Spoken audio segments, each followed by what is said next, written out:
Hi, CAT aspirants of 2023. I am Dr. Hemant Srivastav from an alumnus of IIM Indore and a coach for CAT for the last 25 years. आज मैं आपको मुखातिब हो रहा हूँ. I wanted to share a few tips which you can apply and score very high in English section. ये मेरा दावा है कि अगर आप ये 5 मिनट अगर आपने बहुत ध्यान से इस वीडियो को देख लिया तो you will be able to score more than 85 to 90% with accuracy. तो चलिए मैं आपको कुछ स्लाइड दिखाऊंगा. मैंने दोनों स्लॉट से एक एक सवाल उठाया है और मैं आपको यहाँ ये दिखाऊंगा कि how do you apply those two techniques by which you can maximise your accuracy and gain an edge over your competitors. I am the author of these two books. एक परिपाटी चली आ रही है, एक परंपरा है पिछले कई वर्षों से. कुछ टाइटल्स ने लोगों के दिलो दिमाग पर कब्जा कर रखा है और पिछले 25 वर्ष के अनुभव से को मैंने निचोड़ कर इन दोनों किताबों को मिल डाला है. इन दोनों किताबों का title decoding verbal ability and decoding reading comprehension. Author is Dr. Hemant Srivastav and it is published by Disha Publishers. So let us begin with it as to what is going to resonate with you as a competitor. So in Decoding Verbal Ability book, there are basically 3 chapters: sentence, paragraph jumble and summary, which I recommend. And here the various techniques that we apply in solving paragraph completion or paragraph jumble. You can call them as labeling, grouping, recognition, priming और enumeration. तो ये तो मोटा मोटी आपको एक idea देने के लिए मैंने बोला था, परंतु मैं अब आपको बताऊंगा. I'll explain how I solved this question. I'll share the strategy now. So if you look at the second slide, in which there is a sentence which is given and you need to find that particular spot in that paragraph where it should go. So the sentence is, having met citizens more and less knowledgeable than their predecessors, the internet has proved to be both a blessing and a curse. तो वो एक paragraph दिया गया है और हर sentence के बाद एक कुछ ब्लैंक दे दिया गया है, नंबरिंग 1, 2, 3 and 4. और आपसे सवाल ये पूछा जा रहा है ये मल्टीपल चॉइस क्वेश्चन में कि ये option 1 A, B, C and D, ये ऑप्शन 1, 2, 3 ये कौन सा बेहतर होगा. तो if you move to slide number 3, I am showing you the explanation. पहली बात है कि पहला सेंटेंस जो है वो क्या आर्ग्यू कर रहा है. वो ये बोल रहा है कि population has become more literate and they are exposed to lot of information और इंफॉर्मेशन एक्सप्लोजन. जो सेकंड सेंटेंस है उसके पहले एक ब्लैंक है which is given as number 1. उस ब्लैंक में के बाद जो सेकंड सेंटेंस जो शुरू हो रहा है वो शुरू हो रहा है विथ ए कॉन्ट्रास्टिंग कंजंक्शन. वो शब्द है येट. इसका मतलब है कि जो पहले बोला गया नंबर 1 सेंटेंस में उसके ठीक विपरीत, just contrary to that, second sentence में वो आइडिया है. तो दैट मींस बिटवीन 1 and 2 जो ब्लैंक नंबर 1 है that is not where the sentence will go. So you need to know how to use this. What are those signal words? These are called signal words. So this is a contrastive conjunction जिसके मदद से मैंने option A या option 1 को rule out कर दिया कि ये यहां नहीं जा सकता है, यानी ब्लैंक 1 में. उसी तरह से तीसरे सेंटेंस में मैंने देखा उसके पहले वाले सेकंड सेंटेंस में मैंने ये पूछा कि सेंटेंस में ये लिखा है कि educated well informed population should be considered more knowledgeable. That is a question mark. It's a poser. और थर्ड सेंटेंस एक्चुअली एक्सपैंड कर रहा है उसी थीम को जो उसने फर्स्ट सेंटेंस में लिखा था, इसलिए ऑप्शन 2 भी नहीं हो सकता है. Now moving to this sentence 3, हम उसमें जब पढ़ते हैं तो हम we discover a reason that is being given why easy access to knowledge has killed students' curiosity and it has harmed the student in terms of his inability to write correct grammar. So obviously option 1, 2 and 3 they are ruled out because I'm leaving only option 4 as the correct answer. Now what was my strategy? First thing is you paraphrase the sentences. You note the theme. So how do you find the theme? पहली बात है कि आप signal words को आप जान रहे हैं. although, even, though, while, despite, yet, even if, as, ये सारे कॉन्ट्रास्टिव कंजंक्शन है. तो जैसा कि मैंने बोला कि आप नोट करें उस थीम को. तो थीम का मतलब होता है वो चीजें जो बार बार, वो वर्ड जो बार बार इस्तेमाल हो रहा हो, एक वो तरीका होता है. दूसरा तरीका होता है किसी भी थीम को आइडेंटिफाई करने में, खास करके पैराग्राफ्स में या पैसेज में. आप नोटिस करते हैं कि कौन सा वर्ड बार बार आ रहा है या कौन सा वर्ड जो आना चाहिए था जो नहीं आ रहा है, वो अगर 4 पैराग्राफ है तो वो लास्ट में कहीं पे एक बार मेंशन हो रहा है। तो दैट मीन्स वही वर्ड एक थीम वर्ड है। That is the idea which has been expanded either in the various paragraphs. तो खैर हियर द स्ट्रैटेजी पहला है कि हम पैराफ्रेज कर ले सेंटेंसेस को और नोट कर ले उसके थीम को। तो यहाँ जो मेन सेंटेंस है, जो टॉपिक सेंटेंस है, टॉपिक सेंटेंस उसको कहते हैं। अगर आप किताब के डिकोडिंग वर्बल एबिलिटी में जाएंगे और पैराग्राफ जंबल, सेंटेंस अरेंजमेंट, ये 2 चैप्टर और तीसरा चैप्टर समरी, ये 3 चैप्टर सिर्फ अगर आप 2-3 बार पढ़ लेंगे परीक्षा से पहले, तो आई बेट कि इस तरह की प्रॉब्लम्स आपकी तुरंत रिजॉल्व हो जाएंगी and you will score very high. So यहाँ पर मैं आपको बता रहा हूँ कि ये टॉपिक सेंटेंस जो है वो फर्स्ट सेंटेंस होता है। तो यहाँ का जो प्रेमाइस है वो हम लोगों ने समझ लिया कि भाई ये पॉपुलेशन जो है वो ज्यादा इलिटरेट हो चुकी है और उसको बहुत सारी सूचनाएं प्राप्त हो जाती हैं। तो थर्ड थिंग इज कि जो भी सेंटेंस उसके बाद आ रहा है वो एक इलैबोरेशन है, उसको विस्तृत रूप से बढ़ा करके एक्सप्लेन किया गया है, समझाया गया है कि जो मुख्य मुद्दा है कि क्यों पढ़े लिखे लोग भी अनपढ़ की तरह सोचने लगते हैं, उसका कारण क्या है। तो either it is an elaboration और a rebuttal of the premise. So sentence 2 therefore begins with the contrastive conjunction yet, and therefore we say that option 1 is out. Now the second part says whether technology has left us more knowledgeable or contributed to ignorance. तो यहाँ more जो है ये एक तरह से claim है और यहाँ पर एक एविडेंस दिया जा रहा है उसके प्रूफ में। तो इसलिए यहाँ पर मोर वर्ड को हम ग्रामेटिकली कहते हैं एक मॉडल क्वालिफायर। तो ये तीसरे सेंटेंस को भी हम इसलिए रूल आउट कर रहे थे और हम लोगों ने ऑलरेडी सेकंड ऑप्शन को भी रूल आउट कर चुके हैं। और जो चॉइस सेंटेंस जो है, जो कि बोलता है कि यूनिवर्सल मैलिडी है ऑफ इंटरनेट एजुकेटेड पीपल का कि दे आर बेटर और वर्स, तो only a few more serious students explore more knowledge. Hence fourth sentence का टोन जो है वो काफी क्रिटिकल है। It undermines the claim which has been made in the third sentence. Hence, the given sentence goes as the conclusion. The given sentence goes as the conclusion, which means having met citizen. जो choice दिया गया था कि ये sentence को कहाँ डालना है, तो वो आप ऑप्शन 4 ही उसका राइट स्पॉट होगा। अब हम ये स्लॉट 1 का एक क्वेश्चन था जो हमने आपको टेक्निक बताया, अब वो 2-3 चैप्टर्स बताए। Decoding verbal ability, authored by doctor Hemant Shrivastava and published by Disha publishers. इस किताब में ये 3 चैप्टर्स अगर आप ध्यान से देख लेंगे, प्रैक्टिस कर लेंगे, I think you will master it. It has those amazing examples and practice sets. So let's move to the solving reading comprehension.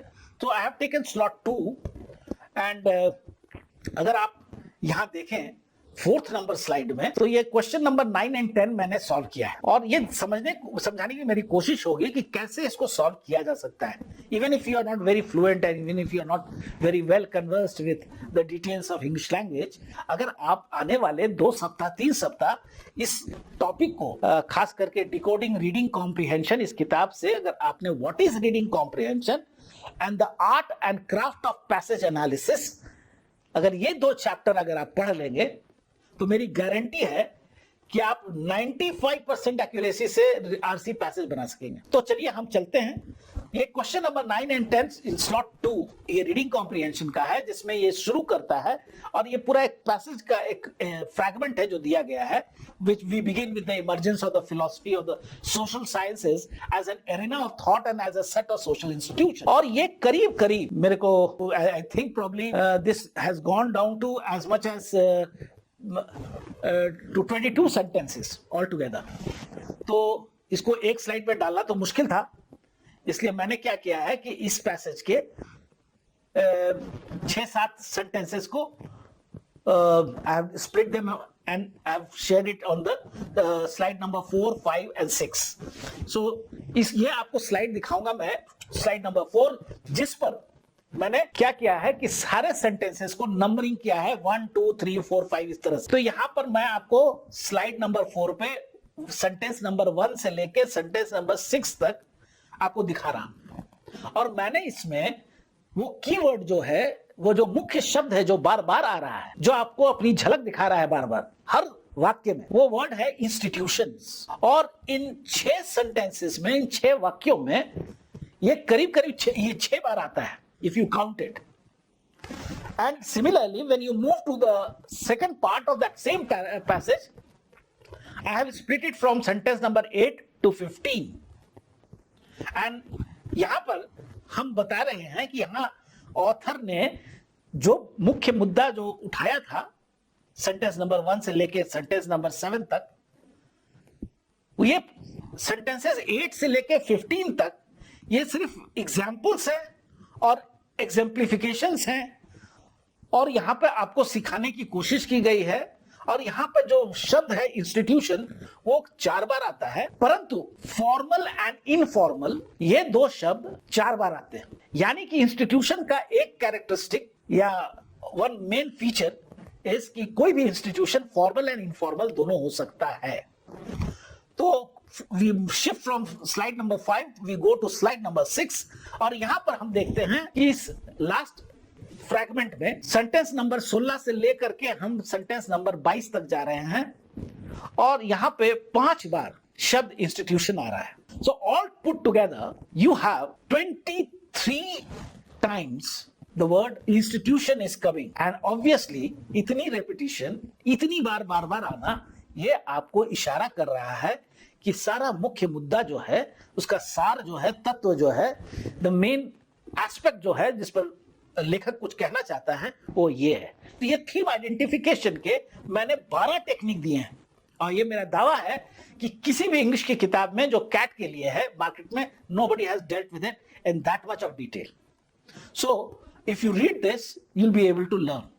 बाकी आपके सारे पैसेज में आप इतना कर लेंगे, you'll be able to solve 9 to 12, question number 9 to 12 आराम से। बाकी सारे पैसेज में आपको रेस्ट इज एम्प्लीफिकेशन है, यानी किसी चीज का उसका बड़ा करके स्वरूप दिखाना, उसको लंबा चौड़ा विस्तृत कर देना, जिसको हम इलैबोरेशन करते हैं, उसके अलग अलग मुख्य मुद्दों को आपको जानकारी देना, या फिर किसी खास संदर्भ में, कॉन्टेक्स्ट में, अब अलग अलग परिस्थिति में वो इंस्टीट्यूशन कैसे बदल रहा है। और ये शब्द इंस्टीट्यूशन आपके आर्मी को भी संबोधित करता है, और यहां तक कि आप जो भाषा इस्तेमाल करते हैं वो भी एक इंस्टीट्यूशनलाइज्ड प्रैक्टिस है ह्यूमन सिविलाइजेशन का। तो इस तरह के सारे एक्सप्लेनेशन इस पैसेज में दिए गए हैं, and the author has taken lot of pain to explain this. So then we move to sentence number 23 and we go down to sentence number 29, which is actually the 7th slide. And again here 7 times the word institution is happening, and क्योंकि ये elaboration है तो इसके में formal and informal ये आपको बताया जा रहा है कि किसी भाषा का एक फॉर्मल भी रूप होता है, एक कैजुअल रूप जिसको हम इनफॉर्मल कहते हैं वो होता है, और इसके बाद वो एक्सप्लेनेशंस दिए गए हैं, और इसमें बताया गया कि जो मानव निर्मित भाषाएं हैं जो कि हम सहजता के साथ, जिसको हम नेचुरल लैंग्वेज कहते हैं, वो आपको किस तरह से अलग होता है एक आर्टिफिशियल लैंग्वेज से। तो वो आर्टिफिशियल लैंग्वेज एक डिजाइन की हुई चीज होती है। जो मानव, जो हम साधारण जीवन में जो बोलचाल में भाषा का इस्तेमाल करते हैं उसको हम नेचुरल लैंग्वेज कहते हैं, और जब हम ग्रामर और बाकी उसके जितने नियम और सिद्धांत है उनका पालन करते हैं तो उसको हम आर्टिफिशियल लैंग्वेज कहते हैं, और वो बाय ह्यूमन डिजाइन होता है, उसमें कुछ नियमों का पालन करना पड़ता है। तो ये बातें सेंटेंस नंबर 23 से सेंटेंस नंबर 29 तक ऑथर ने समझाया है इस पैसेज में, और ये बताया है कि ये भाषा भी, जो मानव भाषाएं हैं वो भी इंस्टीट्यूशनल ही होती हैं। तो इस तरह से हम देखते हैं कि कितने मायने हो सकते हैं इस शब्द इंस्टीट्यूशन के, और ये कहां कहां इसको हम लोग अप्लाई कर सकते हैं। और इस तरह से क्वेश्चन नंबर 9 जो है वो ये पूछता है, एमसीक्यू है कि भाई what do you think is the answer for this. So I think now you will be able to answer it very comfortably. The right answer as such, if you move to I've already shown you slide number 8, which is RC questions 9 and 10 in slot 2 of CAT 2022. आप कृपया इसको पढ़ लें, otherwise we'll be wasting time, and then I will move to the explanation part. तो यहाँ पर हम लोगों ने थीम को आइडेंटिफाई कर लिया। 29 सेंटेंस हैं, हमने सेंटेंसेस को नंबर कर दिया 1 नंबर से लेके 29 तक, और यहाँ पर सेकेंड एंड थर्ड पैराग्राफ को हम लोगों ने देखा कि वो इलैबोरेशन और एग्जाम्प्लिफिकेशन ऑफ द थीम है। देखिए, याद रखिएगा इस बात को कि थीम हमेशा किसी पैसेज का एक सब्जेक्ट होता है, और नॉर्मली ये नाउन फ्रेज होता है। तो इस तरह से थीम को जब आइडेंटिफाई, पहचान लेते हैं, वो इसलिए क्योंकि थीम जो है इंस्टीट्यूशन वो 23 बार आता है ये 29 लाइन में। तो हम समझ लेते हैं कि डिकोडिंग रीडिंग कॉम्प्रिहेंशन किताब में ये सारे टेक्निक्स दिए गए हैं, और ये chapter 2 the craft and anatomy of passage में दिया गया है। तो you can recall theme identification strategy, जो कि कैसे मिसिंग अनफैमिलियर और या कीवर्ड फ्रीक्वेंसी या वर्ड को अकरेंस, जो बार बार शब्द आ रहे हैं और जिसके साथ वो दूसरा शब्द बार बार आ रहा है, तो वो भी एक आपको बताता है कि कैसे ये एक थीम है। तो इसको हम आगे बढ़ के बोलते हैं थीमेटाइजेशन, यानी कि जो थीम है वो फोरग्राउंड है, यानी आगे का बात है, और उसको आसपास जो हम सजाते हैं संवारते हैं उसको हम थीमेटाइजेशन कहते हैं। We separate the related parts. तो यहाँ पर जो रिलेटेड एंड सेपरेटेड वर्ड्स हैं वो फॉर्मल है, इनफॉर्मल है, मिक्स्ड है, नेचुरल है, आर्टिफिशियल लैंग्वेज है, और system of thought as well as to coordinate action, ये थीमेटाइजेशन के रूप है। तो अगर आप किताब को देखेंगे डिकोडिंग रीडिंग कॉम्प्रिहेंशन, तो आपको ये सारे टेक्निक का ज्ञान हो जाएगा। और ये जो आप नोट करेंगे कि थीम का सब थीम भी होता है। तो सब थीम क्या होता है कि वो मेथड, वो तरीका बताता है कि ये जो मुख्य मुद्दा है इस तक हम कैसे पहुंच सकते हैं, ये जो लक्ष्य का हम whatever is the goal, how do we achieve that, what is the method that you're going to adopt. So here leading example is human language having a formal rules of grammar as well as informal use, which is coming basically from tradition and culture. So I think now it will be easy for you to solve the question. So based on this, if you go back to the slide 8, then probably you can see the question number 9, which asks us to spot an option to how both stock exchange and black market are within the same domain. तो मेरा यहाँ पर यह है कि क्योंकि दोनों ही market और ब्लैक मार्केट और स्टॉक एक्सचेंज इंस्टीट्यूशन है, क्यों, तो इसका मतलब है कि इंस्टीट्यूशन मिक्स्ड फॉर्म है, जो कि हम पहले जान चुके हैं, और क्योंकि हम जानते हैं कि इससे दे आर बोथ, दोनों ही एक सिस्टम ऑफ थॉट है और they have to coordinate action, जिसकी मदद से हम कोई कर्म कर सकते हैं, कोई एक्शन ले सकते हैं, and they are governed by formal and informal rules, hence the right choice is D. Number 10, यहां पर भी आंसर डी ही है, क्योंकि लैंग्वेज जो है वो पूरा समझा करके लास्ट में पैसेज में बोलता है कि लैंग्वेज दो प्रकार के हो सकते हैं, natural and artificial.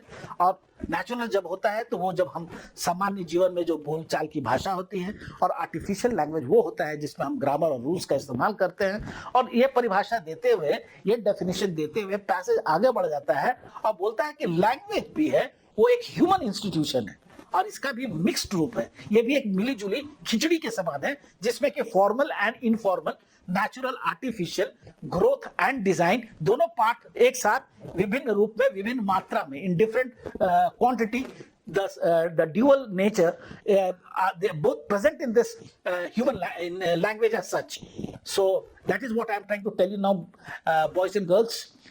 If you happen to, and if you're really willing and you don't want to mess up in this section, even if you're weak, if I tell you I have only asked you to go through hardly 4 chapters in these 2 books, because examination oriented है, with time का भी थोड़ा issue है, पर अगर आप घबराए नहीं और हिम्मत ना हारें, तो कहते हैं to err is human, but to blame someone for the error is also human. तो ये आपकी गलती होगी अगर आप ये वीडियो देखने के पश्चात अगर आप ये 4 चैप्टर ना पढ़ें तो मैं आपको लास्ट जो मेरा स्लाइड है वो आपको याद दिलाने के मैं दिखा रहा हूं। आप देख लें कि ये 2 किताबों के ये 4 चैप्टर, मैं फिर से बोलता हूं कौन सा chapter, sentence arrangement, paragraph jumble, summary and reading comprehension, art and craft of passage analysis. ये 4 चैप्टर अगर आप देख सकें तो देख लीजिए, यूं समझ लीजिए कि ये श्री हनुमान की तरह ये आप लक्ष्मण की प्राण रक्षा कर सकता है, और आप लक्ष्मण हैं, आप अपने जीवन के युद्ध में जा रहे हैं और ये परीक्षा रावण रूपी आपके ऊपर हावी ना हो जाए। अतः ये मेरा विनम्र निवेदन है, kindly use this book to discover how amazing it is and it can enable you to score more than 95%. Thank you very much.